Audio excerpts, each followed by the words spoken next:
Good morning बच्चों। अब हम करेंगे लेसन आगे।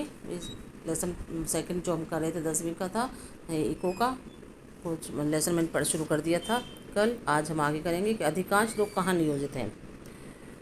आलेख 2 सघन घरेलू उत्पाद में तीनों क्षेत्रकों की प्रतिशत हिस्सेदारी प्रस्तुत करता है। अब आप 40 प्रदेशों में देश क्षेत्रकों की बदलते महत्व को प्रत्यक्षता देख सकते हैं। भारत के संदर्भ में एक उल्लेखनीय तथ्य है कि यद्यपि सकल घरेलू उत्पाद में तीनों क्षेत्रों की हिस्सेदारी में परिवर्तन हुआ, फिर भी रोजगार में ऐसा ही परिवर्तन नहीं हुआ। आरेख 1977-78 और 2017-18 और वर्ष 2003 में तीनों क्षेत्रों में रोजगार की हिस्सेदारी को दिखाता है। आज भी प्राथमिक क्षेत्र में सबसे बड़ा नियोक्ता है।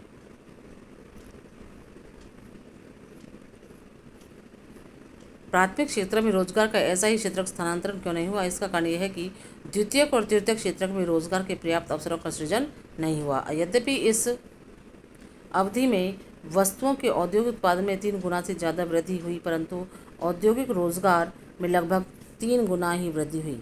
तृतीयक क्षेत्र पर भी यही बात लागू होती है। सेवा क्षेत्र में उत्पादन में 14 गुना वृद्धि हुई, परंतु रोजगार में 5 गुना से भी कम वृद्धि हुई। परिणामतः देश में आधे से अधिक श्रमिक प्राथमिक क्षेत्र मुख्यतः कृषि क्षेत्र में काम कर रहे हैं, जिसका सकल घरेलू उत्पादन में योगदान लगभग 1/6 भाग है। इसकी तुलना में द्वितीयक और तृतीयक क्षेत्र का सकल घरेलू उत्पाद में बाकी हिस्सा है, परंतु ये क्षेत्र कम लोगों को रोजगार प्रदान करते हैं। क्या इसका अर्थ यह है कि कृषि क्षेत्र में लगे श्रमिक अपनी क्षमता से कम उत्पादन कर रहे हैं? क्या इसका अर्थ है कृषि में आवश्यकता से अधिक लोग हुए हैं? अतः यदि आप कुछ लोगों को कृषि क्षेत्र हटा देते हैं तो भी उत्पादन प्रभावित नहीं होगा। दूसरे शब्दों में कृषि क्षेत्र के श्रमिकों में अल्प बेरोजगारी है।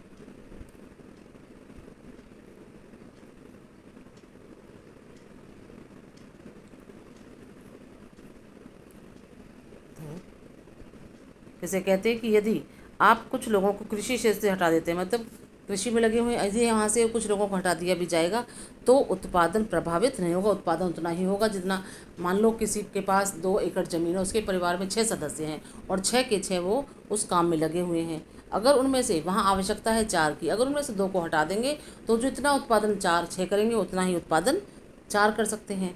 तो इस प्रकार की बेरोजगारी क्या कहते हैं? अल्प बेरोजगारी। एक छोटा किसान लक्ष्मी का उदाहरण लेते हैं, जिसके पास 2 हेक्टेयर सिंचित भूमि है, जो सिंचाई के लिए केवल वर्षा पर निर्भर है और ज्वार एवं अरहर जैसी फसलें उपजाती है। उसके परिवार के सभी 5 सदस्य भूमि पर वर्ष भर काम करते हैं। क्यों? क्योंकि उन्हें कहीं और रोजगार उपलब्ध नहीं है। आप देखेंगे कि प्रत्येक व्यक्ति काम कर रहा है, कोई बेकार नहीं है, परंतु वास्तव में उनका श्रम प्रयास विभाजित है। प्रत्येक व्यक्ति कुछ काम कर रहा है, परंतु किसी को भी पूर्ण रोजगार प्राप्त नहीं है। यह अल्प बेरोजगारी की स्थिति है, जहाँ लोग प्रत्यक्ष रूप से काम कर रहे हैं लेकिन सभी अपनी क्षमता से कम काम करते हैं। इस प्रकार की अल्प बेरोजगारी को छिपी हुई कहते हैं, क्योंकि यह उन लोगों की बेरोजगारी है जिनके पास कोई रोजगार नहीं है।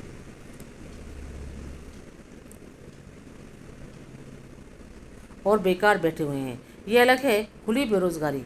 इसलिए इसे प्रच्छन्न बेरोजगारी भी कहा जाता है। समझ में आया कि लक्ष्मी का दिया था उदाहरण कि उसके पास 2 हेक्टेयर ज़मीन में जैसे 5 सदस्य हैं, अगर पाँचों के पाँचों उसमें लगे हुए हैं, अगर वहाँ से 2 सदस्यों को हटा भी दीजिए आएगा तो वहाँ पर उत्पादन में कोई कमी नहीं आएगी। अब मान लेते हैं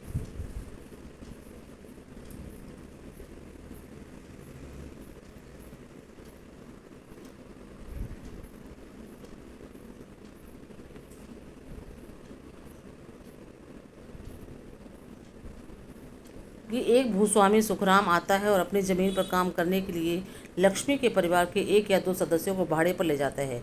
अब लक्ष्मी के परिवार को मजदूरी के द्वारा कुछ अतिरिक्त आय होती है, क्योंकि आपको छोटे से भूखंड पर काम करने के लिए 5 लोगों की जरूरत नहीं है। अतः 2 लोगों के चले जाने से कृषि उत्पादन प्रभावित नहीं होगा। दिए गए उदाहरण में 2 सदस्य किसी कारखाने में काम करने जा सकते हैं। एक बार फिर परिवार की कमाई में वृद्धि होगी और वे लोग अपनी भूमि से पहले जैसा उत्पादन करते रहेंगे।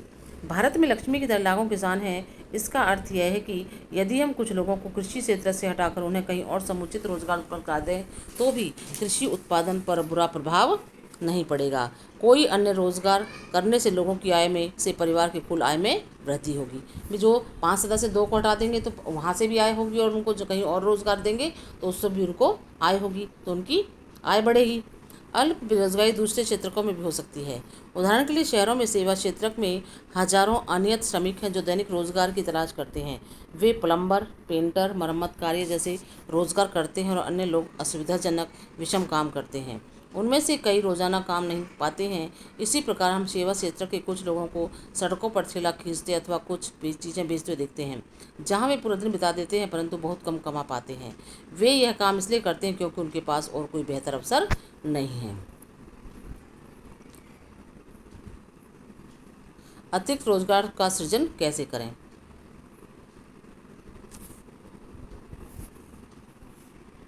उपयुक्त चर्चा से हम देख सकते हैं कि कृषि क्षेत्र में अल्प बेरोजगारी की स्थिति गंभीर स्थिति बनी हुई है। कुछ लोग ऐसे हैं जिन्हें बिल्कुल रोजगार नहीं मिल रहा है। लोगों के लिए रोजगार की वृद्धि कैसे की जा सकती है, हम कुछ तरीकों को देखते हैं। हम लक्ष्मी और उसके 2 हेक्टेयर असंचित भूखंड का उदाहरण लेते हैं। उसके परिवार की भूमि की सिंचाई हेतु एक कुएं का निर्माण करने के लिए सरकार कुछ मुद्रा व्यय कर सकती है या बैंक ऋण प्रदान कर सकता है। तब लक्ष्मी अपनी भूमि की सिंचाई करने में सक्षम होगी और रबी मौसम में एक दूसरी फसल गेहूं उपजाती है। हम मान लेते हैं कि 1 हेक्टेयर गेहूं की फसल 2 लोगों को 50 दिनों तक रोजगार प्रदान कर सकती है। अतः परिवार के 2 अन्य सदस्यों को अपनी जमीन में रोजगार मिल सकता है। अब मान लेते हैं कि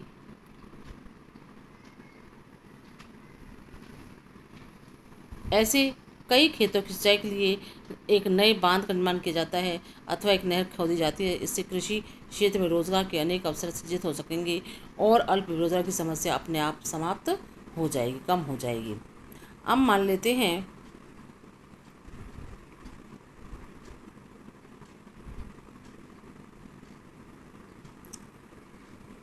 कि लक्ष्मी और दूसरे किसान पहले की तुलना में अधिक उत्पादन करते हैं। उन्हें कुछ उत्पाद बेचने की आवश्यकता होगी। इसके लिए उन्हें अपना उत्पाद नज़दीक के शहर में ले जाने की आवश्यकता हो सकती है। यदि सरकार परिवहन और फसलों के भंडारण पर अथवा बेहतर ग्रामीण सड़कों के निर्माण पर कुछ पैसा निवेश करती है तो छोटे ट्रक सब जगह पहुंच जाते हैं। इस तरह से लक्ष्मी जैसे अनेक किसान जिन्हें अब पानी की सुविधा उपलब्ध है, फसलों की उपज और विक्रय कर सकते हैं। इस कार्य से केवल किसानों को ही उत्पादक रोजगार उपलब्ध नहीं हो सकता बल्कि परिवहन और व्यापार जैसी सेवाओं में लगे लोगों को भी रोजगार प्राप्त हो सकता है। लक्ष्मी की जरूरत केवल पानी तक ही सीमित नहीं है। खेती करने के लिए उसे बीजों, उर्वरकों, कृषिगत उपकरणों और पानी निकालने के लिए पंप सेटों की जरूरत है। एक निर्धन किसान होने के कारण वह सभी चीज़ों पर खर्च नहीं कर पा सकती, इसलिए उसे साहूकार से पैसा उधार लेना होगा और उच्च ब्याज दर पर वापस करना पड़ेगा। यदि स्थानीय बैंक उचित ब्याज दर पर उसे साख प्रदान करते हैं, ऋण प्रदान करते हैं, तो वह इन सभी चीज़ों को उचित समय पर खरीदने और अपनी भूमि पर खेती करने में सक्षम होगी। तात्पर्य यह है कि पानी के साथ साथ कृषि में सुधार के लिए किसानों को सस्ते कृषि साख भी प्रदान करने की जरूरत है, ऋण प्रदान करने की जरूरत है। हम एक अन्य तरीके से इस समस्या का समाधान कर सकते हैं।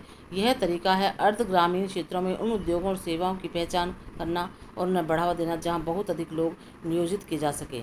उदाहरण के लिए मान लेते हैं कि अनेक किसान अरहर और मटर उपजाने का निर्णय करते हैं। उनकी वसूली और प्रसंस्करण के लिए तथा शहरों में विक्रय करने के लिए दाल मिल की स्थापना एक ऐसा उदाहरण है।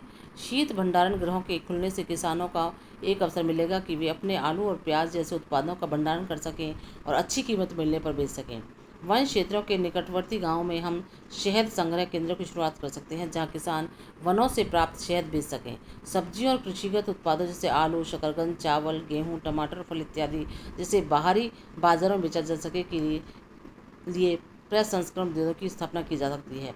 अतः यह अर्ध ग्रामीण क्षेत्रों में स्थित उद्योगों में रोजगार प्रदान करेगा।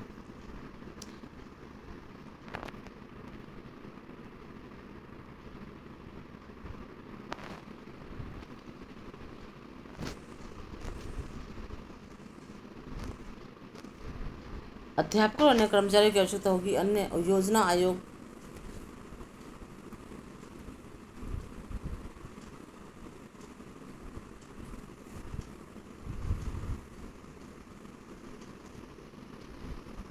क्या आप जानते हैं कि भारत में 60% जनसंख्या 5 से 29 वर्ष आयु की है? इनमें से 51% लगभग ही विद्यालय जाते हैं। शेष खास करके 18 वर्षों से कम आयु के बच्चे विद्यालय नहीं जाते हैं। वे या तो घर पर रहते होंगे या उनमें से अधिकतर बाल श्रमिक के रूप में काम कर रहे होंगे। यदि ये बच्चे भी विद्यालय जाने लगे तो हमें और अधिक भवनों, अध्यापकों और अन्य कर्मचारियों की आवश्यकता होगी। योजना आयोग वर्तमान में नीति आयोग द्वारा किए गए एक अध्ययन के अनुसार अकेले शिक्षा क्षेत्र में लगभग 20 लाख रोजगारों का सृजन किया जा सकता है। इसी प्रकार यदि हमें स्वास्थ्य की स्थिति में सुधार करना है तो हमें ग्रामीण क्षेत्रों में काम करने वाले और अधिक डॉक्टरों, नर्सों और स्वास्थ्य कर्मियों की आवश्यकता पड़ेगी। ये कुछ ऐसे तरीके हैं जिनसे रोजगार का सृजन होगा और हम रोजगार लोगों को मिल सकेगा रोजगार, और हम विकास के महत्वपूर्ण पहलू पर विचार कर पाने में सक्षम होंगे। प्रत्येक राज्य या प्रदेश में वहाँ के निवासियों की आय और उनके रोजगार में वृद्धि करने की संभावना होती है। यह पर्यटन अथवा क्षेत्रीय शिल्प उद्योग अथवा सूचना प्रौद्योगिकी जैसी नवीन सेवाओं के माध्यम से हो सकता है। इनमें से कुछ के लिए समुचित योजना एवं सरकारी सहायता की आवश्यकता होगी। उदाहरण के लिए योजना आयोग के अध्ययन के अनुसार यदि पर्यटन क्षेत्र में सुधार होता है तो हम प्रतिवर्ष 35 लाख से अधिक लोगों को अतिरिक्त रोजगार प्रदान कर सकेंगे। हम जानते हैं कि चर्चा किए गए कुछ सुझावों के अमल में लंबा समय लगेगा, अतः छोटी अवधि के लिए हमें कुछ द्रुत उपायों की जरूरत है। इसे ध्यान में रखते हुए केंद्र सरकार ने अभी भारत में लगभग 625 जिलों में काम का अधिकार लागू करने के लिए कानून बनाया। इसे महात्मा गांधी राष्ट्रीय ग्रामीण रोजगार गारंटी अधिनियम 2005 कहते हैं। महात्मा गांधी ग्रामीण रोजगार गारंटी अधिनियम 2005 के अंतर्गत उन सभी लोगों को जो काम करने में सक्षम हैं और जिन्हें काम की ज़रूरत है को सरकार द्वारा ग्रामीण क्षेत्रों में वर्ष में 100 दिन के रोजगार की गारंटी दी गई है। यदि सरकार, पहला पॉइंट। दूसरा पॉइंट है, यदि सरकार रोजगार उपलब्ध कराने में असफल रहती है तो वह लोगों को बेरोजगारी भत्ता देगी। अधिनियम के अंतर्गत उस तरह के कामों को वरीयता दी जाएगी जिनसे भविष्य में भूमि से उत्पादन बढ़ाने में मदद मिलेगी। तीसरा पॉइंट ये हो गया। ठीक है, अब हम आर्थिक कार्यों को विभाजित करने के एक अन्य तरीके का परीक्षण करते हैं। इसे लोगों के नियोजित होने के आधार पर देखते हैं। उनके काम करने की शर्तें क्या हैं, क्या कोई नियम विनियम है जिनका उनके रोजगार के संदर्भ में अनुपालन किया जाता है। जैसे कांता एक कार्यालय में काम करती है, वह सुबह 9:30 बजे से शाम 5:30 बजे तक कार्यालय में रहती है। वह नियमित रूप से प्रत्येक माह के अंत में अपना वेतन पाती है। वेतन के अतिरिक्त वह सरकारी नियमों के तहत भविष्य निधि भी प्राप्त करती है। उसे चिकित्सीय और अन्य भत्ते मिलते हैं। कांता रविवार को कार्यालय नहीं जाती, इस दिन सवेतन अवकाश होता है। उसने तब नौकरी आरंभ की जब उसे एक नियुक्ति पत्र दिया गया था जिसमें नौकरी संबंधी निबंध और शर्तों का उल्लेख किया गया था। अगला है कमल। कमल कांता का पड़ोसी है। वह नज़दीक के किराना दुकान में दैनिक मजदूरी करने वाला श्रमिक है। वह सुबह 7:30 बजे दुकान पर जाता है और शाम के 8 बजे तक काम करता है। उसे अपनी मजदूरी के अतिरिक्त अन्य कोई भत्ता नहीं मिलता। जिस दिन वह काम नहीं करता उस दिन की मजदूरी उसे नहीं मिलती। उसे कोई छुट्टी या सेवेतन अवकाश नहीं मिलता। उसे कोई औपचारिक पत्र नहीं मिला जिसमें दुकान में नियुक्ति के बारे में कहा गया हो। उसका नियोक्ता उसे किसी भी समय काम से हटने के लिए कह सकता है। तो यह कांता संगठित क्षेत्र में काम करती है। संगठित क्षेत्र में वे उद्यम अथवा कार्यस्थान आते हैं जहाँ रोजगार की अवधि नियमित होती है और इसलिए लोगों के पास सुनिश्चित काम होता है। वे क्षेत्र सरकार द्वारा पंजीकृत होते हैं, रजिस्टर्ड होते हैं और उन्हें सरकारी नियमों एवं विनियमों का अनुपालन करना पड़ता है। इन नियमों एवं विनियमों का उन अनेक विधियों जैसे कारखाना अधिनियम, न्यूनतम मजदूरी अधिनियम, सेवा अनुदान अधिनियम, दुकान एवं प्रतिष्ठान अधिनियम इत्यादि का उल्लेख किया गया है। इसे संगठित क्षेत्र कहते हैं क्योंकि इसकी कुछ औपचारिक प्रक्रिया एवं कार्यविधि है। कुछ लोग किसी के द्वारा नियोजित नहीं होते बल्कि वे स्वतः काम करते, परंतु वे भी अपने को सरकार के समक्ष पंजीकृत कराते हैं और नियमों एवं विनियमों अनुपालन करते हैं। संगठित क्षेत्र के कर्मचारियों को रोजगार सुरक्षा के लाभ मिलते हैं। उनसे एक निश्चित समय तक ही काम करने की आशा की जाती है। यदि वे अधिक काम करते हैं नियोक्ता द्वारा उन्हें अतिरिक्त वेतन दिया जाता है। वे नियोक्ता जो अपॉइंट करता है उनको, वे नियोक्ता से कई प्रकार के दूसरे लाभ भी प्राप्त करते हैं। ये लाभ क्या हैं? सवेतन छुट्टी, अवकाश काल में भुगतान, भविष्य निधि, सेवानुदान इत्यादि पाते हैं। वे चिकित्सीय लाभ पाने के हकदार होते हैं और नियमों के अनुसार कारखाना मालिक को पेयजल और सुरक्षित कार्य पर्यावरण जैसी सुविधाओं को सुनिश्चित करना होता है। जब वे सेवानिवृत्त होते उन्हें पेंशन भी प्राप्त होती है। यह तो संगठित क्षेत्र। अब नेक्स्ट हम कॉल करेंगे। आज हम इतना ही करेंगे।